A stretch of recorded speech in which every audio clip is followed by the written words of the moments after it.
पद सा गा रे रे ग म ध प म ग ग ग रे सा। शंभू शंभू कहती रहे मेरी ये जुबान, नाम तेरा भोले मेरी सांसों में बसा। नमस्कार दोस्तों, तो आपका मेरे चैनल में फिर से स्वागत है। तो हमने 5 बजे अपनी यात्रा शुरू की अपने दोस्तों के साथ। कहते हैं कि जब आपके दोस्त अच्छे हों तो आपकी यात्रा तो अच्छी हो ही जाती है। और सुबह 5 बजे मैंने अपने 5 साथियों के साथ अपनी केदारनाथ बाबा के लिए यात्रा की। गणेश जी को याद करते हुए हमने अपनी यात्रा का प्रारंभ किया और हम निकल पड़े सीधे हरिद्वार की तरफ। हरिद्वार से हमें अपने गाड़ी के लिए जो पास बनवाने हैं, परमिट चाहिए, उसके बाद हम आगे की यात्रा। हापुड़ में पहुंच के हमने कुछ चाय नाश्ता किया और फिर अपनी आगे की जर्नी को स्टार्ट किया। रुड़की में जाकर हमें अपनी गाड़ी के लिए परमिट बनवाना था, तो हम उसके लिए रुके थोड़ी देर के लिए। हाँ, सच में हो गया।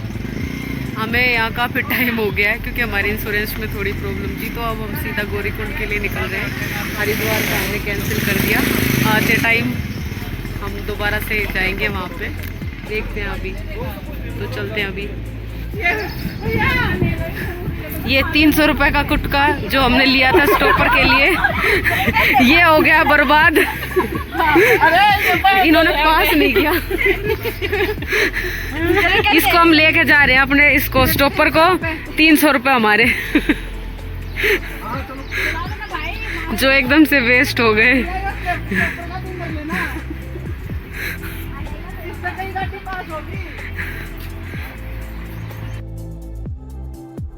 पहले हमारा प्लान था कि हम हरिद्वार में स्नान करने के बाद अपने आगे की यात्रा प्रारंभ करेंगे, परंतु समय हमारा यहाँ काफ़ी लग गया। हिल्स एरिया में जाते टाइम जैसे जैसे सख्ताई बढ़ रही थी, तो उनको गाड़ी पास करने के लिए काफ़ी टाइम लगा। उनको जो पॉइंट्स होते हैं अपने, वो क्लियर कराने होते हैं ड्राइवर को, और वो उन्हीं की प्रोसेस थी। हमें उसके बारे में ज़्यादा पता नहीं। उन्होंने काफ़ी जो टाइम था वो हमारा यहाँ पे लग गया था, तो हमने फैसला किया कि हम अब सीधा केदार बाबा पर ही जाएंगे। गौरीकुंड के लिए अपनी आगे की यात्रा स्टार्ट करेंगे, जहाँ पे हमको लगेगा कि रात हो गई है और वहाँ पे हम अपना स्टे लेंगे।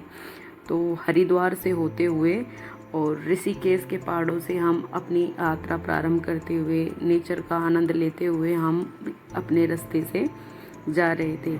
माना जाता है कि महाभारत में वर्णित युद्ध जीतने के बाद पांडवों की जो मानव हत्या थी, उस पाप से बचने के लिए उन्होंने भगवान शिव से मिलना चाहा, लेकिन भगवान शिव उनको अपना दर्शन नहीं देना चाहते थे, तो उन्होंने एक बैल का रूप धारण कर लिया। और जैसे जैसे पांडव उनका पीछा करते गए, लेकिन केदारनाथ जी जमीन में गायब हो गए और उनका पीछे उनका कुबड़ रह गया, जो भीम ने पकड़ लिया। कहा जाता है ऐसा, कि इसमें कितनी सत्यता है इसका मुझे पता नहीं। तो जो उनका कुबड़ का ऊपर का शरीर है, वो मंदिर के गर्भगृह में रहता है। और इनके जो शिव के बैल के रूप में अन्य कई भाग हैं, जो स्थानों पर अलग अलग रूप में प्रकट हुए हैं। सामूहिक रूप से उन्हें पंच केदार के रूप में जाना जाता है। केदारनाथ का ट्रैक गौरीकुंड से शुरू होता है और लगभग 16 किलोमीटर का होता है, और ये ट्रैक कठिन से मध्यम माना जाता है। इसे पूरा करने में 6 से 8 घंटे लगते हैं, और इस ट्रैक को पूरा करने के लिए पैदल यात्रा, घोड़ा, खच्चर या पालकी का उपयोग करके जा सकते हैं। लेकिन हमने तो फैसला किया था कि हम पैदल ही इस यात्रा को पूरा करेंगे। रास्ते में हमने भगवान शिव को प्रणाम किया। हरि की पौड़ी जिसको बोला जाता है, हरि की पौड़ी से हमने प्रणाम करके अपनी आगे की यात्रा को स्टार्ट किया था। मनसा देवी के दर्शन करते हुए, देखिए पहाड़ों के ऊपर आपको दिखाई देंगी यहाँ पे भगवान शिव का जो स्टैचू है हरिद्वार में सबसे बड़ा, उनको प्रणाम करते हुए भगवान शिव से आज्ञा लेकर भगवान शिव के पास ही जाते हुए हम लोग रास्ते का पूरी तरह से आनंद, इतना जो भले ही हमें वहाँ समय लगा, लेकिन जो हमारा रास्ता था हंसी मजाक करते हुए बहुत अच्छे से व्यतीत हुआ। और ये देखिए गंगोत्री यहाँ से 263 किलोमीटर थी, और धीरे धीरे जैसे जैसे हम जा रहे थे 3-4 बार हमारे चेकिंग पॉइंट आए, जहाँ पर गाड़ी को बार बार चेक किया जा रहा था। ये एक रास्ता है जो ऋषिकेश नीलकंठ की तरफ जाता है, और यहाँ से दूसरी तरफ हम केदारनाथ के लिए अग्रसर होते हुए हमने अपनी यात्रा में पूरा मनोरंजन किया। ये हमारे कुछ धराशायी जिनको पहाड़ों में सिकनेस, मोशन सिकनेस की वजह से इनको सर में थोड़ा सा दर्द हो रहा था। काफ़ी ट्रैवल करने के बाद ये हालात तो होना लाजमी है। ऋषिकेश में नीलकंठ महादेव जिन्होंने हलाल विष का प्याला पीकर यहीं तपस्या की थी, जो 3500 फीट की ऊंचाई पर स्थित है, एक पवित्र स्थान जहाँ पर भगवान शिव ने साक्षात विष पिया और उनका जहाँ पे कंठ नीलकंठ के नाम से जिनको बोला जाता है, वो मंदिर यहीं पर स्थित है। उनको हमने यहीं से प्रणाम किया और अपने केदार बाबा के लिए अपनी यात्रा को हमने आगे की तरफ सुनिश्चित किया। टेढ़े मेढ़े पहाड़, घुमावदार ऊंचे पहाड़ों के नज़ारे लेते हुए हम अपने आगे की तरफ रास्ते में हमने चाय नाश्ता जो हमें करना था वो किया। हमारे ड्राइवर काफ़ी अच्छे थे, जो पहाड़ों में चलाने का उनको एक्सपीरियंस था गाड़ी का, तो गाड़ी हमारी अच्छे से और टाइम से उन्होंने हमें आगे पहुंचा दिया था, क्योंकि गाड़ी काफ़ी स्पीड से ही उन्होंने चलाई और घुमावदार ऊंचे पहाड़ थे, नीचे खाइयाँ थी, नदियाँ थी, जिनको देखते समझते व्यू का आनंद लेते हुए हम आगे की तरफ निकल पड़े। हम यहाँ पर कुछ नाश्ता चाय वाय कुछ लेने वाले हल्का फुल्का, क्योंकि सारा दिन हमारा परमिशन में, क्योंकि रूल चेंज हुए हैं यहाँ केदारनाथ आने के लिए लोगों के, गाड़ी के जो परमिट के लिए परमिशन की ज़रूरत थी उन्होंने काफ़ी चेंजेस किए हैं सेफ्टी रूल्स के पर्पज़ से। अच्छा भी है, बट काफ़ी टाइम लगा हमारा, आज सारा दिन हमारा उसी में चला गया। हमें पहुँचना था आज गौरीकुंड, बट पॉसिबल नहीं हो पाया। कोई बात नहीं, जैसी महादेव की इच्छा, तो कल पहुँच जाएंगे हम वहाँ के लिए।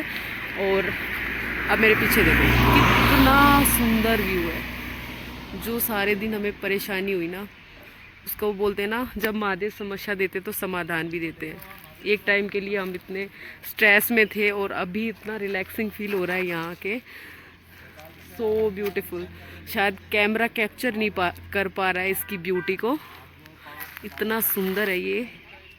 मेरे पीछे भी माउंटेन्स हैं और थोड़ा डर लगता है यहाँ आते आते जब गाड़ियाँ घूमती है राउंड में, बट सो ब्यूटीफुल, मज़ा आ गया देख के।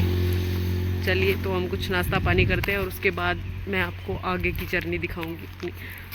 ये देखिएगा, ये रात का समय है, रात हो चुकी है और यहाँ का नज़ारा कुछ ऐसा है।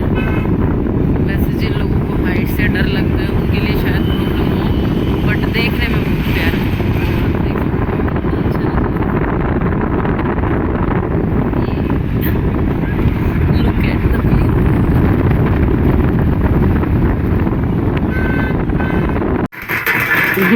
भाई रोटी ला दे, सबसे पहले ये पला भूखे मर गए।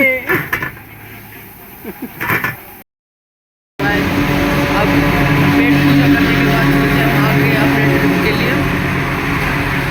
और अब रुद्रप्रयाग में हमारा स्टे है, तो 1 आवर का यहाँ से टाइम लगेगा। काफ़ी रात हो चुकी है, चलते हैं आगे की तरफ।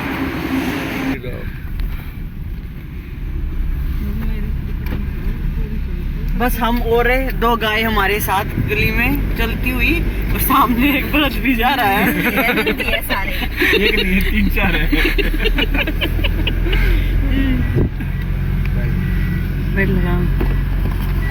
हम चले ऊंची नीची डगरिया पे, सामने से भगवान शिव के दर्शन हो गए। ओम नमः शिवाय। ओम नमः शिवाय, हर हर महादेव, जय भोलेनाथ। भोले बाबा से आज्ञा लेकर भोले बाबा से ही मिलने जा रहे हैं हम। यहाँ पे पियेंगे हम अपनी चाय पानी। यहाँ पे लिया हमने टी ब्रेक। हमारे साथी जिन्होंने अभी चाय बनवाई है, फिर हम चाय पी के निकलते हैं यहाँ से। अगली सुबह हमने स्नान किया, नाश्ता किया, चाय पानी ली हमने और हम चल पड़े अपने आगे के रास्ते की तरफ। अपनी मंजिल के और करीब आते हुए हम चले। हमने यहाँ अलकनंदा नदी के दर्शन किए। ये अलकनंदा नदी है, इनके दर्शन आप भी कीजिए। और रुद्रप्रयाग से होते हुए देवप्रयाग और गुप्त काशी होते हुए हमने अपने आगे की यात्रा की, जहाँ पर हर समय हर जगह हम इन बहती नदियों ने हमारा साथ दिया। इनकी कलकल करती आवाज़ें बहुत ही सुंदर, बहुत ही मधुर सुनाई दे रही थी। और कानों में जो इनकी आवाज़ थी और जो सुबह का समय था वो एकदम से बहुत प्यारा था। सुबह सुबह जैसे हम निकले 5 बजे वहाँ से, क्योंकि हमें टाइम से ही निकलना था और कपाट अभी बंद थे तो पहाड़ों में इतनी भीड़ नहीं थी। रात को 11 बजे के बाद वहाँ पर गाड़ी ड्राइव करना अलाउड नहीं होता, पहाड़ों में रिस्की होता है, इसलिए हमें रुद्रप्रयाग में ही स्टे लेकर वहाँ रुकना पड़ा। अब हम अपने आगे की यात्रा करते हैं और यहाँ से जो उगते हुए सूरज को जो हमने देखा और वहाँ पर पहाड़ों में जैसे जैसे हम जा रहे थे, जितनी ऊंचाई पर फंसे हुए हमारे 2 आजाद परिंदे।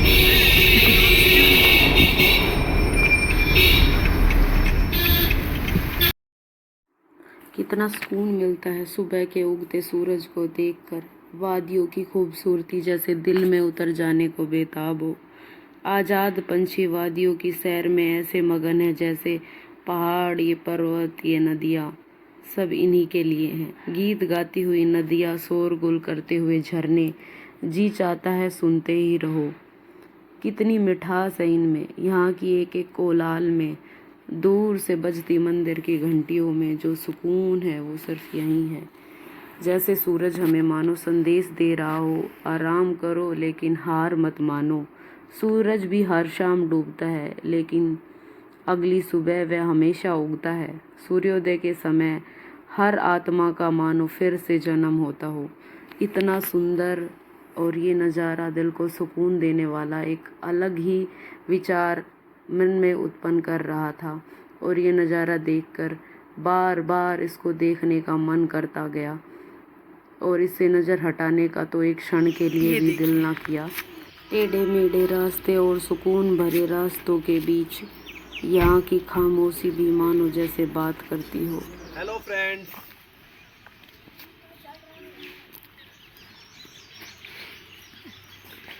यहाँ पे मोशन सिकनेस की प्रॉब्लम बहुत ज़्यादा हो रखी है। जिन लोगों को है तो उनके लिए थोड़ी प्रॉब्लम हो जाती है यहाँ पे। बट आप खूबसूरती देखिए नेचर की।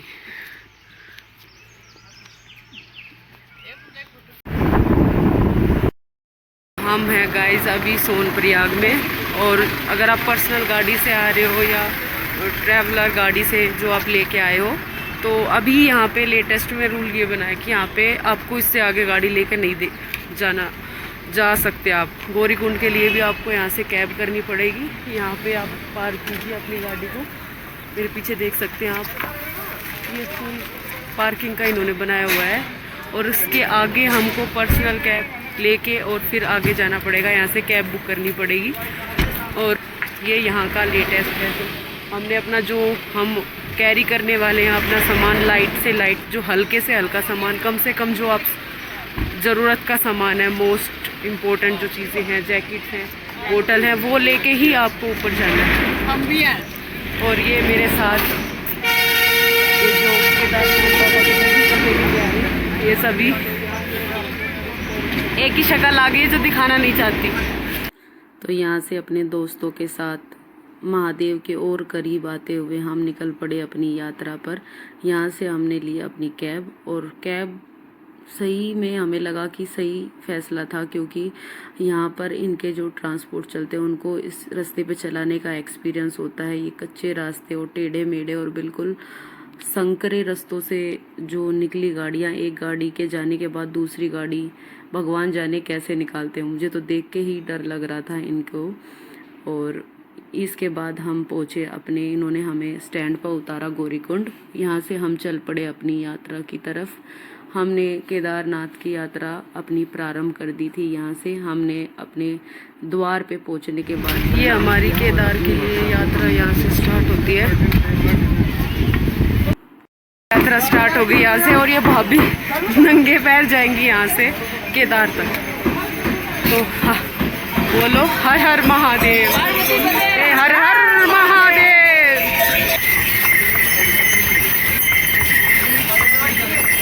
ये केदारनाथ के लिए यहाँ से यात्रा शुरू होती है हमारी। और पैदल चलते हुए मेरी यात्रा में मुलाकात इन आदित्य भैया से हुई, जो अपनी 12 ज्योतिर्लिंग की यात्रा को पैदल ही पूरा किए जा रहे हैं। यात्रा के दौरान मेरी इनसे काफ़ी अच्छी बातचीत हुई और इन्होंने मुझे अपना पूरा एक्सपीरियंस भी बताया, और आप इनके चैनल को भी सब्सक्राइब कर सकते हैं। ये देखो गाइस, चढ़ना तो मुश्किल है। 3 किलोमीटर चल रहे फिल्टर काट के हमारे 6 घंटे में बाद में उसको रंगे मतलब गाइस चढ़ाई बहुत मुश्किल है, लेकिन जो नज़ारे हैं ना वो देखने के हैं। ऐसा लग रहा है भगवान ने ना अपने हाथ से बीज बो रखे हैं। एक एक पेड़ की सिमेट्री देखो कितनी एक्यूरेट है। और ऊपर बादल है, वो रे बादल। 6 घंटे में हम वहीं जाने वाले हैं। और यहाँ की आवाज़ देखो, शांति कितनी है एकदम से।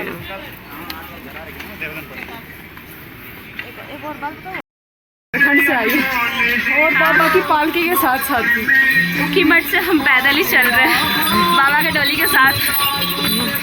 और अब ये इनके साथ ही जाएंगे।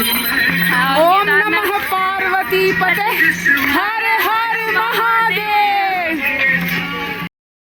गाइस ये पुल आता है एक केदारनाथ के रास्ते में जो 5 किलोमीटर पे है, जिस पर आते आते सभी को लगता है कि बस हम पहुंच गए, परंतु वहां जाकर पता चलता है कि अभी तो हमारी यात्रा शुरू हुई है, सफ़र अभी बाकी है मेरे दोस्त। और यहाँ से एकदम खड़ी चढ़ाई स्टार्ट होती है और जो बाबा के लिए जाती है। और सबसे एक अलग बात, जो अलग अनुभव मैंने यहाँ पे किया वो ये कि यहाँ पर बिल्कुल हर थोड़ी थोड़ी देर में, हर 1 घंटे में यहाँ पर मौसम चेंज होता रहता है। जब हमने यात्रा स्टार्ट की थी तो धूप थी, हमें स्वेट हो रहा था, लेकिन इस पुल पे आने के बाद हमें ठंड लगने लगी और हमने अपनी जैकेट्स वगैरह पहन ली थी। इसके बाद हम चले अपनी आगे की यात्रा की तरफ, जहाँ पर कहीं हमें बादल दिखाई दिए, कहीं हमें बारिश मिली, लेकिन रास्ता बहुत आनंदमय और सुख के साथ हमारा कट रहा। यहाँ पे ना बहुत अच्छा मौसम हो रखा है, अभी ठंड लग रही है, सबने जैकेट पहन ली है। यहाँ से बर्फ शुरू हो गई है, पीछे से बर्फ शुरू हो गई। हमारा पंडित थक चुका है और एक वहाँ पे फोटो खींच के लिए गया हुआ है। मर जाएंगे पर घोड़े पर नहीं जाएंगे।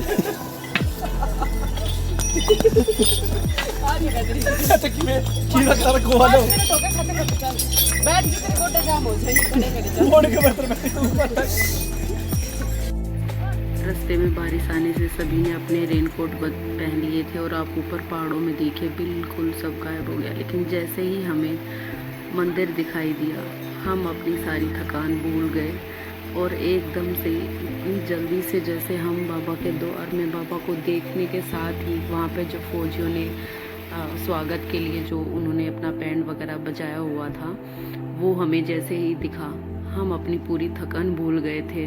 और हमारा जो इतना अद्भुत दृश्य देखकर रोंगटे खड़े हो गए थे, मैं बयान नहीं कर पा रही हूँ उस एक्सपीरियंस को।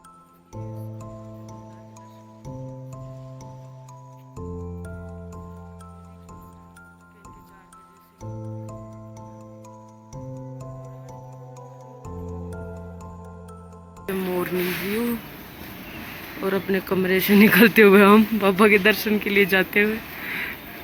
सुबह 7 बजे आरती का टाइम है तो हम पहले से जा रहे हैं।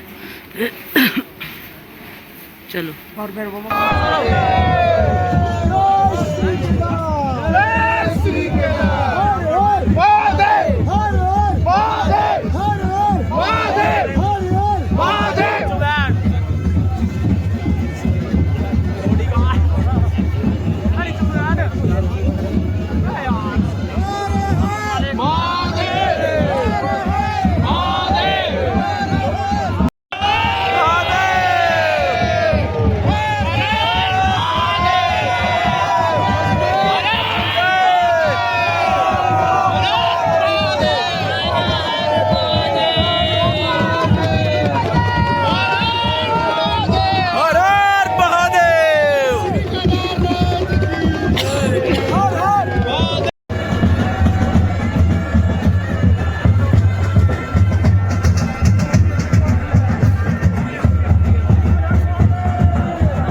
ये सामने आप समय महादेव के दर्शन कीजिए।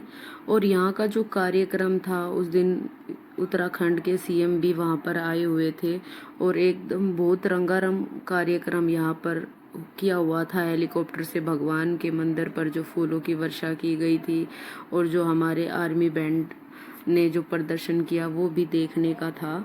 इनकी इतनी सुंदरता थी, मेरे रोंगटे खड़े हो गए थे ये सब देखकर। इनकी सुंदरता मंत्र मुग्ध करने वाली थी। चारों तरफ मानो जैसे महादेव ही विराजमान हो, हर जगह हर कण में शिव ही शिव। ऐसे अनुपम छटा देखकर मुझे उस समय कुछ याद ही नहीं रहा और मुझे लगा मानो मैं वहाँ पर शून्य हो गई। मेरा यहाँ का ये एक्सपीरियंस कुछ इस तरह का था, कभी भुलाया ही नहीं जा सकता। यहाँ की शंखनाद, पर्वतों पहाड़ों में महादेव के दर्शन, सब कुछ एकदम मंत्रमुग्ध करने वाला था और मानो जैसे हम स्वर्ग में ही आ गए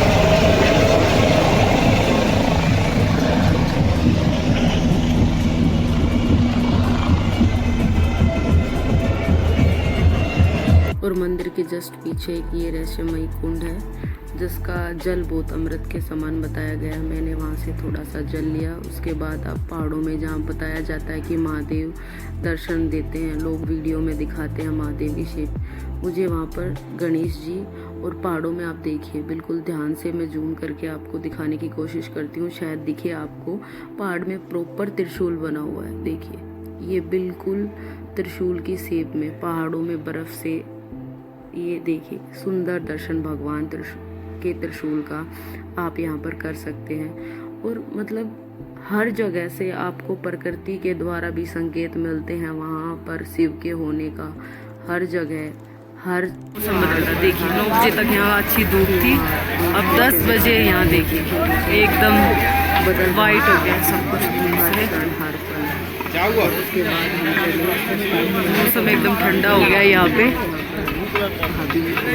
हमारे साथ एक साथ आज से भव्य और पावन दर्शन शायद ही कभी मैं कर पाऊँ। इनके पहले दर्शन बाबा केदारनाथ के आज मैंने किया और आप भी देखे साथ। यहाँ का जो नज़ारा था ना वो देखने लायक था। इतने पावन अवसर पर बाबा के जो दर्शन हुए ना बस सुकून देने लायक थे। अब देखिए भीमशिला हमारे पीछे, बाबा केदारनाथ, समय महादेव, और ये जहाँ से लोग हमेशा भगवान को देखते हैं उन पहाड़ों की चोटियों में, उन बर्फों में महादेव जहाँ से दिखाई देते हैं वो देखिए। मुझे पता नहीं कैमरा कितना कैप्चर कर पा रहा है, बट जो हम अपनी आंखों से देख पा रहे हैं ना वो नज़ारा तो अद्भुत ही है। और इतना पावन, इतना अद्भुत, इतना सुकून देने वाला। जितनी थकान थी ना यहाँ चढ़ने के लिए, जो कष्ट हुआ, उसके बाद जब बाबा दिखे ना सब इसके आगे कुछ भी नहीं है वो।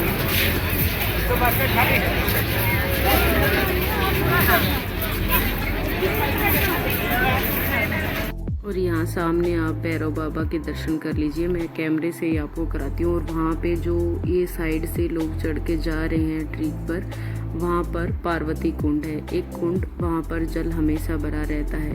ये भगवान की सबूत है उनके रहस्यों के जो प्राचीन काल से चले आ रहे हैं, हर जगह पर उनके मौजूद हैं। इस पहाड़ पे ही देखिए, यहाँ पर गणेश जी भगवान का ऐसे लग रहे जैसे गणेश जी एकदम से स्वरूप दिखाई देगा। मैं जूम करके दिखाती हूँ आपको, कितना दिख पाएगा इसका तो मैं नहीं बता सकती, पर जो आंखों से देखा एकदम से जैसे गणेश भगवान स्वयं विराजमान है।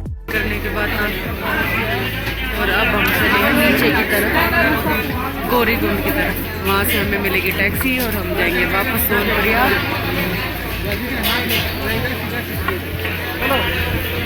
इस व्लॉग में सिर्फ इतना ही। आगे हम चलेंगे तुंगनाथ की यात्रा पर, उसके लिए आपको पार्ट 2 देखना होगा। उसमें हम आपको प्रॉपर तुंगनाथ महाराज की वीडियो दिखाएंगे, वहाँ पे कैसे हमने विजुअली दर्शन किए, सब हम एक साथ दर्शन करेंगे। प्रकृति के नज़ारे लेते हुए वापस हम चल